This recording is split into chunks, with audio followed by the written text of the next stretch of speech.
Well, it's definitely the first time I've been at the cool kids table, that's for sure. Hey, this is the lunchroom, you know? Hey there, I'm Matt, co-founder at Helpt. And I'm David, co-founder at Helpt. And this is the Cool Kids Table. This isn't your typical industry podcast. We sit down with MSPs, vendors, and channel pros to swap stories, share real insights, and have a little fun. You'll get expert takes along with sports debates and some class clown moments. It's part grade school nostalgia and part real talk about what's going on in business. No scripts, no sales pitches, just a real lunchroom conversation. So grab your tray and let's hang out at the Cool Kids Table. Welcome to the Cool Kids Table podcast. I am Matt. I'm one of the founders here at Helpt, and I'm hosting with my co-founder, David. Hi, everyone. Today we have special guest Tim Fitzpatrick, president at Rialto Marketing. Tim, can you tell us a little bit about yourself and Rialto Marketing? Yeah, absolutely. Thanks for having me, guys. This is a cool venue. I'll do my best to be cool. Like you said, David, I'm Tim Fitzpatrick with Rialto Marketing. What I do is I help growth-focused MSPs build a marketing engine that gives them more predictable growth without relying on referrals or guesswork. You know, so many MSPs they're stuck in what I call the marketing maze. They're trying all these different marketing tactics and they keep hitting dead ends. Nothing's working and they're just not sure what to do. And oftentimes they think it's a lead gen problem, but that's really a symptom. It's not the root cause. The root cause is the underlying engine. So we jump in and help them make sure they have strategy in place, which is the fuel for the engine. Their planning's dialed in, so they're picking the right parts and assembling the engine, and then leadership is there, whether that's us doing it for them or us guiding them so they feel confident doing it. You have to have a mechanic to oversee and maintain the engine. When you say predictable, like how predictable are we talking? Like everybody wants to go into the boardroom and say, these are my numbers. This is what the pipeline looks like. Predictable in that you know that you are going to get leads on a consistent basis, not wonder when they are going to come in. That timeline varies a little bit for each MSP because they're all different, right? Everybody's unique, and what goes into each MSP's plan is different. You can't take something off the shelf and expect it to work because there is no one-size-fits-all plan. Where most MSPs are now is they have no idea when their next lead is going to come in. It might be tomorrow, it might be 6 months from now. Tough way to grow a business. Yep. Very. Back when you were in school, what was the favorite dish in the school cafeteria? There was this Mexican pizza. What was the standard lunchbox? Right there. I am a peanut butter freak. Crunchy or creamy? Creamy, definitely. One of my favorite things in my lunchbox was when the peanut butter and jelly would get smushed and the jelly would kind of like... Yeah. Oh, so good. Okay, so do you have any idea what we're doing today? You know what? I watched a previous episode just to try and get an idea. Let's just freaking run with it and we'll figure it out. All right, you ready to get started? I'm ready to rock. Cool. Which one do you want to start with? Let's just go jock for 100. If you had to bench one marketing tactic MSPs overuse, what's getting cut from the roster and what would you replace it with? This kind of falls into marketing and sales, but I would bench cold outreach because in general, it is very difficult right now.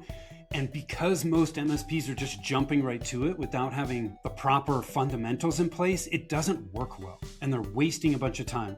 I would replace it with content creation. I mean, that's a heavy statement. Content creation, you don't have control over necessarily, right? You don't have a lot of control over it, but trust is a huge element in the MSP space. You are never going to sign a new client that doesn't trust you and feel safe. Creating consistent content and putting it out there is a fantastic way of doing that over time. And okay. I don't think enough MSPs are creating content that's helping build that trust element. How do you know who's consuming your content so that you know who to reach out to? If you're just putting content out there, hoping it's seen, how do you know when to effectively reach out to build those new leads? Part of content creation, I think, is outreach, right? But when I say not to do cold outreach, it's because most MSPs are targeting too broadly. Who do you work with? Well, small businesses in the greater LA area that have 50 to 100 seats. It's too broad. And the message, because it's so broad, isn't specific enough to really attract or resonate with anybody, which is the problem.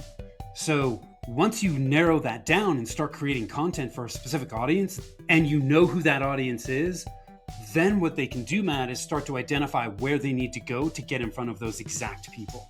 Music to my ears. Somebody told me recently that you need to have an embarrassingly small ICP. The type of ICP that if you told somebody at a cocktail party, they'd look at you and think you were crazy. Yeah. The more I'm learning, the more I'm understanding. That makes sense. Narrow it down to so narrow, so small that there's literally 10 businesses you're targeting. Go close those 10 and then move on to the next. Yep. It's a scary thing, which is why most don't do it. I don't want to miss out on all the rest of them, right? Let's go class clown for 300. If an MSP only had budget for one marketing investment this year, where would you tell them to focus first? I would tell them to focus on getting strategy in place first.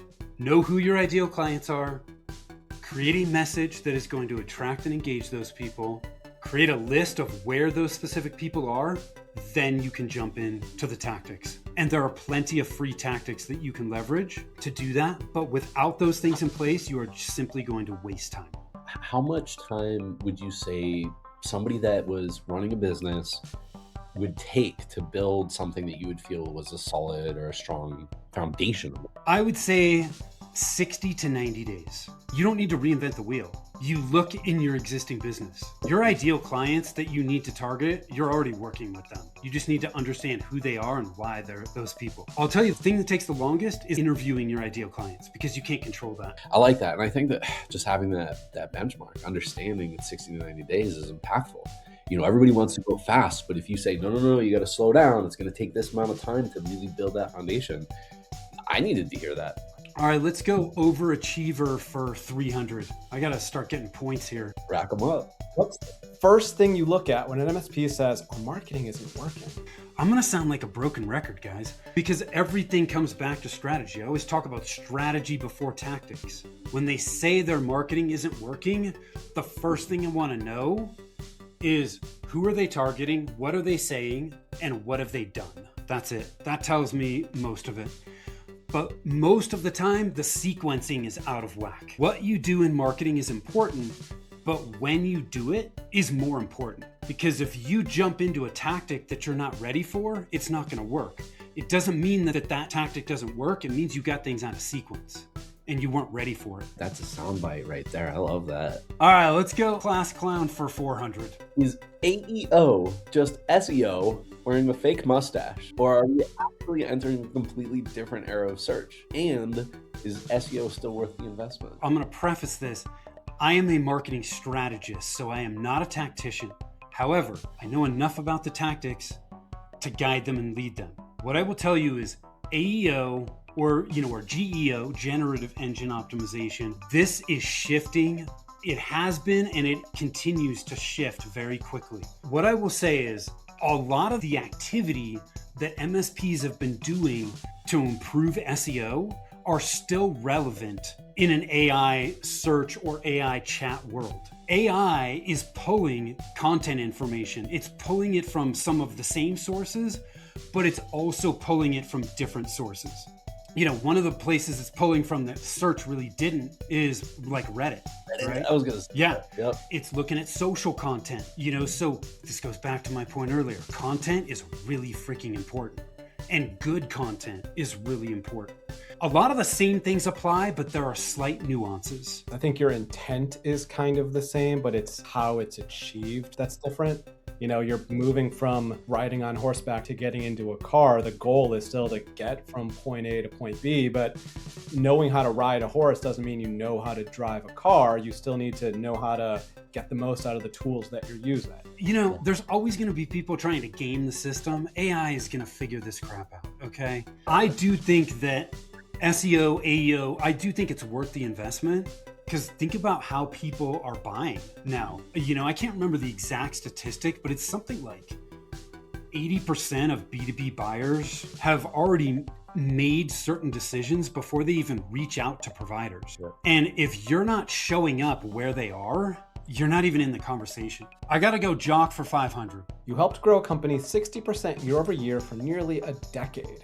What separates teams that can sustain that kind of winning streak from the ones that burn out chasing it? So when you grow this quickly, things are moving very fast. And it's really hard sometimes to see what's in front of you. You've got to have a team that, one, loves being with each other and working with each other. and are willing to do whatever needs to be done to keep things moving forward. There are no people that jump in and say, well, that's not my job. You got to have people that are all in, that are just willing to adapt, and they just like being in a fast-paced environment where things are dynamic and changing all the time. I would call that war mode, right? Where it's like, hey, with a war, you just got to do what needs to be done. But when do you start to really see that, I don't know, transition? Like, you can't be in war mode all the time. To win a war, you have to have strong supply lines. There were times where, look, it wasn't always 60%. Some years it was 100, some years it was 10. When it was slower, we had more opportunity to catch our breath, but it was really just about being as adaptable as possible and open to what opportunities were going to come our way. I think we have time for one more question now. Okay, overachiever for 500. You've worked in both operations and marketing leadership. How has understanding operations changed the way you think about marketing strategy? Having all that experience gives me a different viewpoint of marketing, because a lot of marketers grew up through marketing. That's all they know. I know what it's like to be an operator, and I know what it's like to run a business. And so I'm always looking at how marketing is impacting other departments within the business, and how is marketing helping the company achieve their overall goals. So I take a much more holistic approach. It's not just marketing. Marketing is a cog in the wheel of that business. And we need to make sure that it's in alignment with everything else that's being done. They say what revenue cures all. Let's say marketing was going so well for the organization that you were, I don't know, overrunning the operations team, overrunning the service delivery. How would you respond to that? That's a great point, because revenue, it solves a lot of problems, but if you can't fulfill on the back end, like you said, David, you're screwed. So you need it all. Coming from the perspective that I have, I could at least sit down and have a conversation with the operations person, right? Like, what's happening? What can we do to assist with that? Frankly, because of my experience, I could probably help with it and not just say sorry. Because what I don't want to do is stop what's being done with marketing on the front end, because it's not a switch you can turn on or off. Once it's cranking, you need to keep that momentum going. Otherwise, if you stop, it's going to take even longer to get it back up again. So we can't stop. We have to fix the downstream problems as quickly as possible. Oh, I love that. Okay, sorry, Tim. I feel like we could talk to you for hours. However, you have to go with that final question. Now is the leaderboard as it currently stands. First, pick the superlative that you're going to be trying for, and then tell us how many points of your earned points that you'd like to wager. Yeah, let's go most likely to succeed. You currently have 2,200 points. I guess that kind of takes strategy out a little bit. Oh, even if you block yeah, I'm like a host. You know, I might as well just bet it all on the line. I love it. Well, I'm still not going to get to the points I need to get on this board. All right, coined by Jeffrey Moore, this business phrase describes the difficult transition between early adopters and mainstream customers. Oh man, I don't even know who Jeffrey Moore is. Okay, so right? We're doing a panning shot of the audience now. Yeah. Guys, I don't even know. I have no idea. Matt, what do you think? What is this? I mean, I feel like this is going to be one of those things where it's going to be kind of like, oh yeah, that was so obvious. I didn't even think about that as being phrased, but I have no idea. I lost my points. I'm just kind of curious to see what happens here. Let's see what it is. Crossing. Oh God. Okay. So you were right, Matt. Like, yes. Okay. Crossing the chasm I've heard of, right? But I never would have guessed that. That makes one of us. I haven't heard that. Like, what? Man, I learn something new every day. Congrats on surviving the lunchroom chaos. You've earned your seat now at the Cool Kids Table. So where can our viewers find you? You can connect with me on LinkedIn. It's Tim P as in Paul Fitzpatrick. Happy to connect with you there. You can also go to our website, which is rialtomarketing.com. It's RIALTO marketing.com. And one of the first things they'll see there is a marketing engine scorecard. If you want to get an idea of where your marketing engine sits right now, where you have opportunities and what you're doing well, it takes less than 2 minutes. There's all kinds of good information in there to help you get started. Awesome. Thank you, Tim. It's been a pleasure being here with you guys. So thank you for that.